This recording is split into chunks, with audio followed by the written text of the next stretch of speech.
then to try to start thinking about some kind of strategy for how do we get from where we are to there, because the obstacles are huge.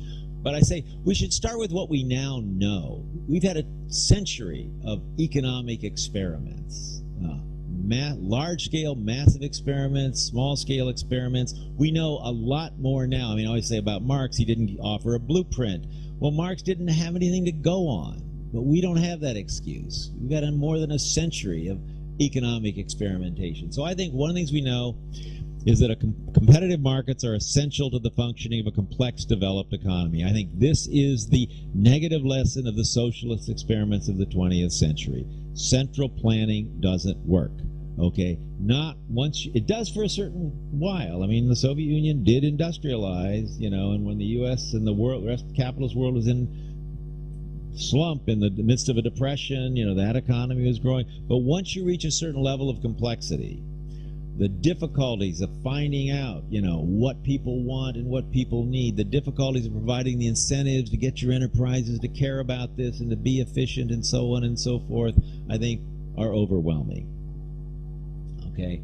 I think we also know that some sort of democratic regulation of investment flows is essential to rational, stable, sustainable development for individual countries, for the world economy as a whole. So if we are going to do some kind of green revolution or whatever that people like Galbraith are talking about, you're going to have to have some control over allocation of investment. This is the negative lesson of the neoliberal experiments of the past 25 years, where, no, just let the markets do it. The markets know best. Those financial markets will allocate capital efficiently to where... Can anyone even say that with a straight face anymore? I mean, I can't imagine. I mean, I suppose they still do in economic classes, but, it boggles my mind. And then finally, that productive enterprises. Now, this is something I think most people don't know, but I think there's enough evidence out there for people that have studying this that productive enterprises can be run democratically with little or no loss of efficiency, often with a gain in efficiency, almost always with considerable gain in employment security. And I think this is the positive lesson of a great many recent experiments in alternative forms of workplace organization. Not that these are perfect, not that democratic firms don't screw up and fail, but so do capitalist firms, and the success rate of democratic firms tends to be better. So let's start with that and start with the slogans. We want a democratic economy. So I say, okay, we're going to keep the market. The market actually, the conservatives, the Austrian school economists, the Friedmanites and so on often did say, the market is a form of democracy. You get to vote. Because when you buy something, you're effectively voting with your dollars. You want more of that produced. And there's a truth to that. But we want to democratize labor. We want to democratize capital. Because I want to think, you think of a market economy, we think of, there's actually three markets. It's not a market economy. There's the market for goods and services, there's the labor market, there's the capital market. I want to say, that market for goods and services isn't where the problem is. There are problems there, but those can be dealt with. Labor is the problem, that labor market, and even more those capital markets. We also need to democratize democracy.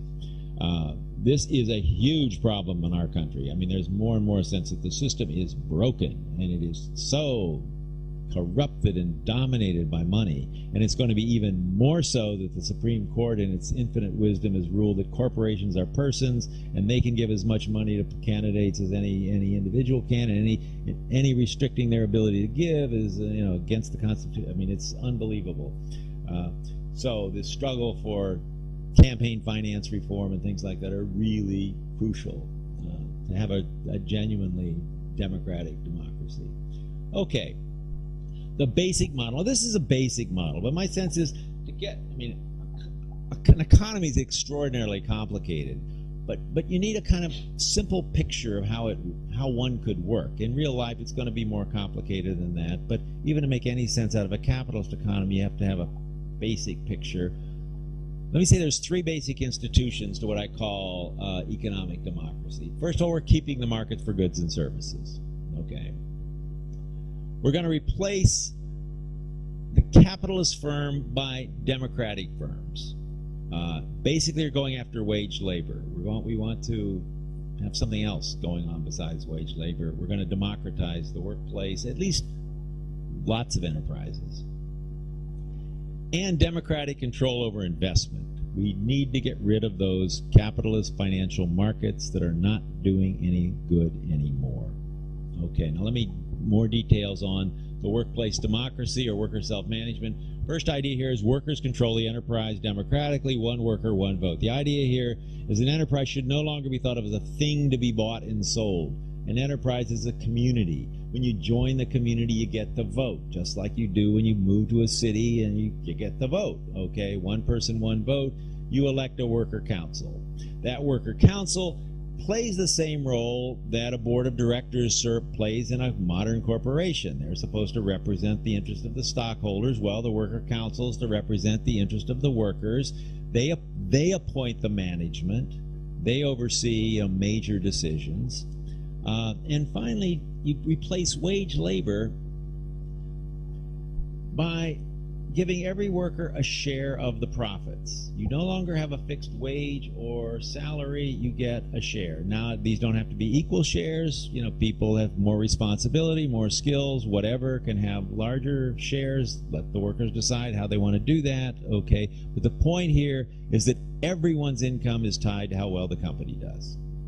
That gives you a major, and that's one of the key things that's always pointed to in terms of the efficiency of democratic firms, because everyone's well-being is at stake in using your resources efficiently. Not only do you want to be efficient, you want to make sure your colleagues are being efficient also, so it takes less monitoring and so on and so forth. Okay.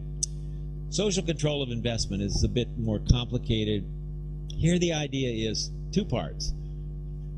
You're going to control, under capitalism, where do investment funds come from?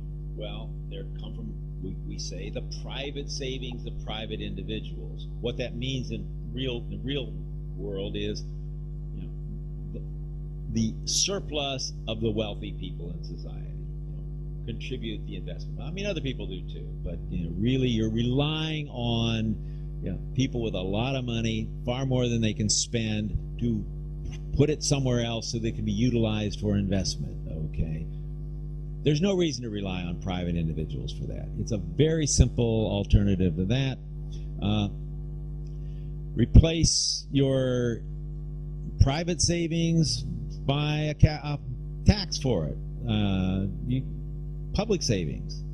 And for economic reasons, the appropriate tax really is a capital assets tax. Every business out there has what's the value of their capital, flat rate tax. Every business that pays the same rate, okay? The more capital you have, the more tax you pay, okay? All of those funds are earmarked for investment. It's not for taking care of police and fire and so on. You have your other taxes for that. This is specifically, all of these funds go back into the economy, to be invested in the economy, okay? How do they go back? Now here, a principle of fairness has to be invoked. And at least prima facie, the obvious one, it seems to me, is per capita. Every region of the country, every community of the country, as a matter of right, each and every year gets its per capita share of the investment fund. Okay? So these funds go to regions, they go to public banks in the region. Now, those public banks are charged with allocating them out to existing businesses that want to expand, that want to change their technologies, that want to upgrade, or people that want to start up new businesses. Okay, the point is generate, business. And these investment banks loan them out to existing enterprises or to individuals. And here you can put some criteria here. You can say we want to encourage certain kinds of investments, so we can give lower interest loans to people that are willing, businesses that are willing to retool in a more environmentally friendly way, and also employment creation, businesses that will expand and hire more people. We can give breaks for that. But the point is to get democratic. It's public funds.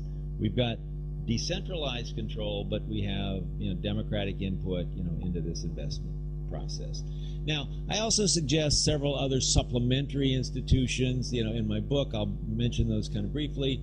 One, I think the government does have to serve as an employer of last resort.